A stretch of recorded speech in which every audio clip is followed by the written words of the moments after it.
Donc, bonjour Charlotte de Castelnau-l'Étoile. Donc, vous êtes professeure d'histoire moderne à l'Université de Paris et vous êtes l'auteur du livre Pascoa et ses deux maris, une histoire entre Angola, Brésil et Portugal au XVIIe siècle, qui a été publié donc cette année, l'année dernière, en 2019, aux presses universitaires de France. Et votre livre a été sélectionné pour le tout nouveau prix lycéen du livre d'histoire, qui vient d'être lancé cette année avec les rendez-vous de l'histoire et le magazine Histoire. Donc, je me présente, je m'appelle Anne-Laure Liéval et je fais partie du comité d'organisation de ce tout nouveau prix lycéen. À cette occasion, nous organisons quelques entretiens avec les auteurs des 5 ouvrages sélectionnés. Donc, à vous l'honneur aujourd'hui. Une première question, donc pourquoi ce sujet? Comment vous est venue l'idée d'écrire ce livre sur cette esclave, Pascoa? Alors, j'ai découvert l'histoire de Pascoa à travers mes recherches que je mène depuis pas mal d'années, puisque on peut dire 25 ans, sur le Brésil colonial, le Brésil qui est l'Amérique portugaise. Et j'ai travaillé sur les missionnaires au Brésil, leur travail d'évangélisation auprès des Indiens.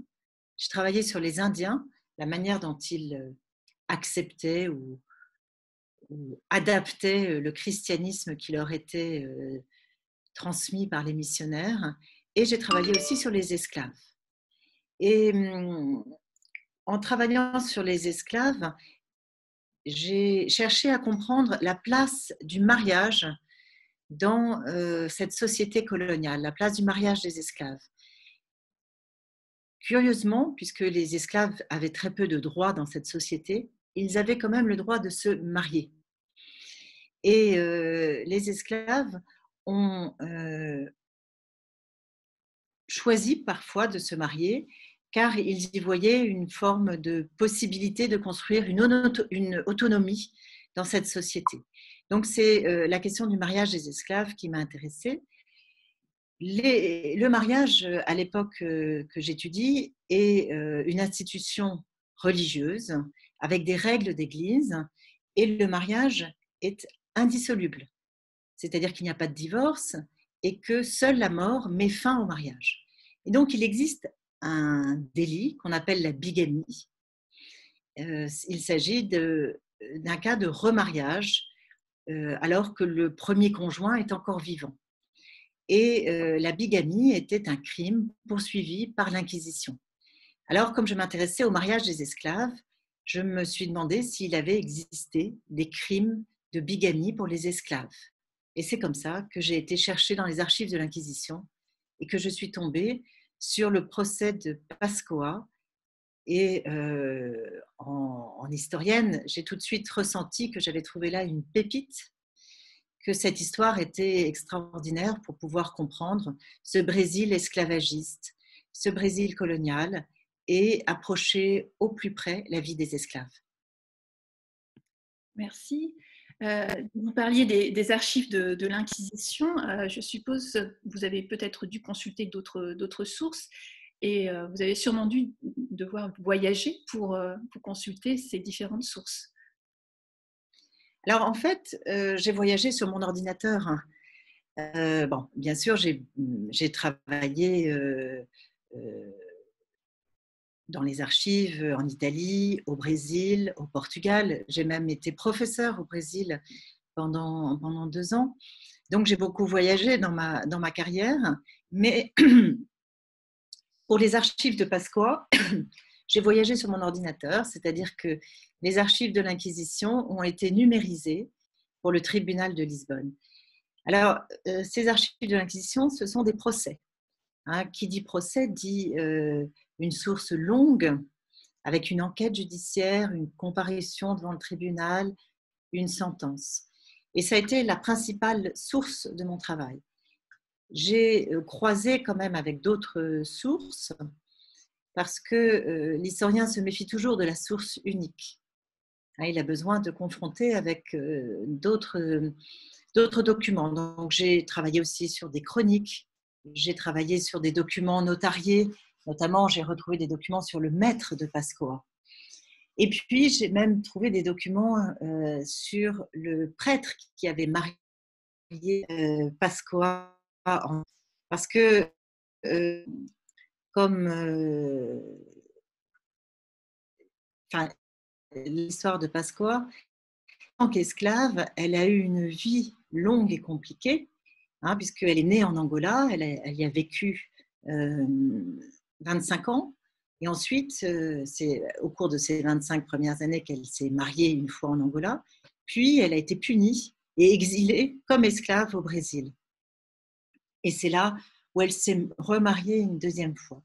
Donc, sa vie, hein, et ses deux mariages, celui en Angola, celui au Brésil, retracent toute une partie de cet espace de l'Empire portugais au XVIIe siècle.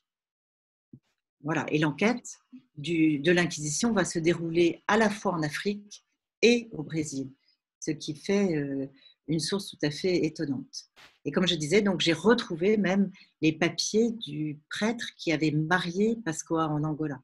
Donc voilà, on peut retrouver comme ça et croiser des documents. Oui, l'enquête est tout à fait passionnante. Et comment avez-vous conçu l'écriture, le passage à l'écriture justement de toutes vos recherches? Alors, l'histoire de Pascoa est une enquête. Et moi, quand je l'ai lu feuillet après feuillet, comme je le dis sur mon ordinateur, mais j'étais impatiente de découvrir ce qui allait se passer. Pour moi, c'était vraiment, il y avait du suspense en tant qu'historienne à travailler sur ce sujet. Alors j'ai voulu, dans l'écriture, redonner le sens du suspense pour le lecteur. Et donc, j'ai choisi d'écrire le livre presque comme un polar. On part de la comparution de Pascoa devant le tribunal de Lisbonne. Et donc, on est en 1700 et je pose la question de comment est-elle arrivée là? Et là, je remonte toute l'histoire de sa vie, l'histoire de cette enquête qui a duré avant la comparution au tribunal 7 ans, hein, puisqu'il a fallu, de la part des inquisiteurs de Lisbonne, mandater une enquête à la fois en Afrique et au Brésil. Donc, avec les moyens de la navigation du XVIIe siècle, forcément, le procès dure très longtemps, surtout qu'il y a des péripéties. Et voilà. Et puis ensuite, une fois qu'elle est comparée devant le tribunal, la deuxième question, c'est comment va-t-elle réagir face à ses juges? Et l'enquête a déjà montré que c'est une femme intéressante qui a construit une vie malgré l'esclavage, malgré les contraintes, et notamment une vie entre deux maris. Alors, la question pendant la comparution, c'est comment va-t-elle réagir face à ses juges? Et ça, c'était la question que moi, j'avais aussi comme historienne en train de déchiffrer la source. Et c'est 2 mois de face à face, et c'est 2 mois où elle se défend pied à pied devant les juges. Elle, une humble esclave africaine, va, dans la confrontation avec les juges, montrer toute son intelligence, toute sa subtilité pour tenter de se défendre. Voilà. Et puis, l'histoire se termine aussi sur une forme d'interrogation. Hein. Comment Pascoa va-t-elle vivre sa vie après le jugement? Et là encore, le procès réserve ses surprises. Voilà, donc j'ai essayé de rendre le suspense. Ça a été ça le maître mot de l'écriture, tout en gardant une écriture assez historique au sens un peu sèche, c'est-à-dire que je ne cherche pas à faire de la psychologie, je ne cherche pas à imposer mes vues au lecteur. J'essaye de lui montrer la force du document historique, donc il y a beaucoup de citations, et j'essaye de faire de mon lecteur un historien, c'est-à-dire quelqu'un qui lit des documents et qui voit comment le travail de l'historien se fait, c'est-à-dire qu'il faut lire des documents, ne pas les surinterpréter, rester dans une approche créée par la distance des siècles. On ne peut pas penser qu'une femme comme Pascoa pense comme nous. Forcément, voilà, c'est une femme différente. Alors, c'est un bon teaser. Merci de ne pas spoiler la fin du livre. Alors, une quatrième question, ce serait qu'est-ce qu'apporte à l'historiographie, hein, sur ces questions votre livre? Voilà, à votre avis, qu'est-ce qu'il apporte de nouveau? Alors, bon, l'historiographie, c'est-à-dire la manière d'écrire l'histoire. Donc, c'est les courants dans lesquels un livre comme cela s'inscrit. Je dirais d'abord que c'est un exercice de micro-histoire, c'est-à-dire l'idée de partir d'un cas, pas forcément exceptionnel, mais exemplaire. Comment, à partir d'un cas, on peut faire une histoire de toute une époque. Réfléchir, voilà, donc réfléchir à la fois l'Empire portugais, réfléchir l'esclavage à partir du cas d'une femme. Et donc, cela permet une histoire incarnée. Voilà, alors la micro-histoire, c'est un des premiers pôles d'écriture. C'est aussi, bien sûr, l'histoire globale, l'histoire connectée. Et là, il y a une forme de jeu d'échelle entre la vie d'une simple femme et puis le fait que cette vie ordinaire se situe sur 3 continents. Hein, l'Afrique où elle est née, le Brésil où elle va être envoyée comme esclave, et l'Europe avec le Portugal avec l'Inquisition portugaise, pardon, qui est là pour édicter des normes, contrôler les, les vies, contrôler les croyances. Donc, une simple femme ordinaire, humble, euh, dans cette vie du XVIIe siècle, elle est, sa vie est projetée, hein, dans un monde extraordinairement distant, un monde où les continents se communiquent. Et donc, elle n'est pas toute seule, hein. Il y a les esclaves qui vivent sur cette échelle tricontinentale, mais aussi les commerçants, les institutions comme l'Église. Et donc, malgré la difficulté des communications, ce monde-là fonctionne. Alors, ça met du temps, mais elle va finir par être arrêtée, emprisonnée, tout ça pour une affaire qui concerne des lieux d'une très grande distance. Donc, c'est aussi de l'histoire connectée, de l'histoire des circulations, de l'histoire globale, de la première mondialisation. Et puis, le troisième courant historiographique, c'est un courant lié à l'histoire de l'esclavage. Comme je l'ai dit, j'ai vécu au Brésil, j'ai enseigné au Brésil, donc c'est des courants importants à la fois aux États-Unis et au Brésil. C'est ce qu'on appelle l'histoire où les esclaves sont des acteurs de leur propre histoire. On emploie le mot anglais agency, hein, la capacité d'action des esclaves. Donc, prendre les esclaves comme des acteurs historiques et pas simplement comme des machines de travail ou comme des victimes, hein, mais aussi des gens qui ont été des acteurs de leur propre histoire. Et c'est ce qui m'a frappée dans Pascoa et que j'ai essayé de montrer. Hein, c'est une femme qui a su recréer des liens, qui a su bâtir sa vie malgré les contraintes et qui a su se défendre quand elle en avait besoin. Et elle a été même assez loin puisqu'elle arrive, hein,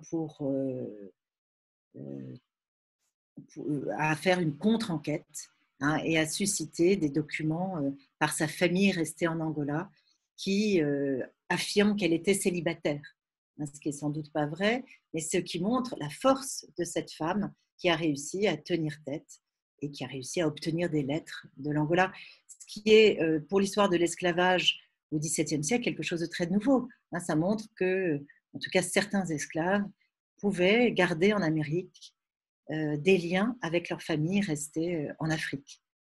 Donc, je pense que pour l'histoire de l'esclavage, cela montre des choses très nouvelles. Merci. Et donc, une dernière question. Qu'apportera la lecture de votre livre, de Pascoa et ses deux maris, à un lycéen, voilà, un élève de lycée ou donc de classe préparatoire qui va participer au prix lycéen? Bon, les lycéens ne sont pas...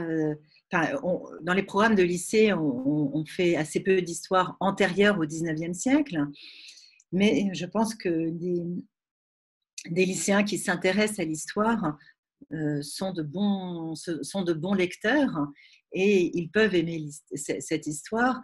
Qu'est-ce qu'elle peut leur apporter? Eh bien, un éclairage sur un monde sans doute largement méconnu par eux, à la fois l'esclavage, l'Inquisition, ce monde des sociétés coloniales américaines. Et comme c'est une histoire incarnée, c'est peut-être plus facile d'entrer dans ce monde méconnu. Et puis, bon, j'ai tenté de faire un effort pédagogique. Hein, je suis professeure et les étudiants, eux non plus, ne connaissent pas forcément très bien cette période. Donc, le livre s'adresse à un public de non-spécialistes aussi, hein, c'est-à-dire que je donne les éléments nécessaires à la compréhension. Je pense que cette histoire d'esclaves du XVIIe siècle dans un monde connecté peut évoquer des questions contemporaines aussi et qui peuvent intéresser les lycéens. C'est-à-dire l'idée aussi de la manière dont les individus, hein, dans des vies de contraintes, et on peut penser au cas des migrants, hein, peuvent se reconstruire, le rôle de la famille dans ces vies reconstruites, éclatées. Voilà. Donc je pense que le destin humain de Pasqua est une histoire universelle, même si elle se situe dans un cadre très précis. Merci d'avoir répondu à ces questions hein, pour le prix lycéen du livre d'histoire. Merci Charlotte de Castelnau-l'Étoile. Je vais